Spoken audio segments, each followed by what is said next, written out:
पहिला सर्वे ठेकेदारांनी किंवा इंजिनियरनी वरती फॉरेस्ट अंग केलं नव्हतं. कुठं गेला होता पहिलं सर? वर माथो सपाट जायचे दाखव.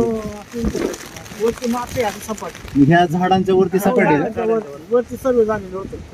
नंतर ठेकेदारांनी मालका शेती मालकांचं काय झालं आपल्या ग्रामपंचायत ठेकेदार काय झालं ते आपल्याला माहित नाही, पण ते इथं आले नंतर त्यांनी ते काम इथं चालू केलं. भाऊ काय झाले नक्की? हे पूर्ण वरचं डोंगराचा स्रोत आहे ना पाण्याचा, तो भिंतीला येऊन थांबल्यामुळे पाण्याचा स्रोत आपल्या शेजारी 195 नंबर आहे. ते पाण्याचा लोट पूर्ण आपल्या शेतात मोठ्या प्रमाणात नुकसान झालं. आधी पाणी नव्हतं येत का तुमचं नाही शेतात? हे इकडचं पाणी नव्हतं येत आपल्याला, मग कुठून यायचं? दुसरं पाणी येत होतं नॅचरल पाणी म्हणजे निसर्गाचं. बांधल्यामुळे काय झालं? भिंत बांधल्यामुळे पाणी आपल्या क्षेत्रात आलं ना, आणि पाण्याचं लोट आल्यामुळे आपल्या टॅमॅटो पिकाचं मोठ्या प्रमाणात नुकसान झालं. कुठून येते पाणी? दाखव ना जरा. पाणी हे काय इथनं पाणी येते आणि ते पुढे ना तिकडनं पाणी येते. तुम्ही आता ज्या वेळेस वर सर्वे झाला आणि त्याच्यानंतर आता खाली काम चालू झाले, तुम्ही गावच्या सरपंच यांना बोलले होते का नाही? नाही आपण नाही बोललो काही त्यांना.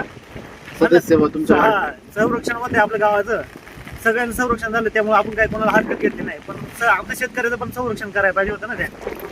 आता तुम्ही कसे म्हणले का वर सर्वे झाला, मग हे तुम्हाला कसं माहिती? आम्ही होतो ज्यावेळेला पण होतं वरती सर्वे झालेले. खाली का घेतलं?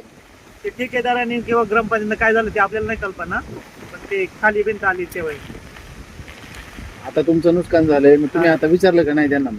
आम्ही ग्रामपंचायतीला कळवलंय ना. ग्रामपंचायत आतापर्यंत कुठली पाहणी केली नाही. तहसीलला अर्ज केलेले आपण. तहसीलला काय अर्ज केलाय तुम्ही? तर आमचा पंचनामा करत संरक्षण भिंतीमुळे पाणी आमच्या क्षेत्रात आल्यामुळे आमचं नुकसान झालेलं आहे, त्याचा पंचनामा करण्यात कुठून आले यावा. पाणी? तिकडून आपलं क्षेत्र हे भिंतीपासून तिकडे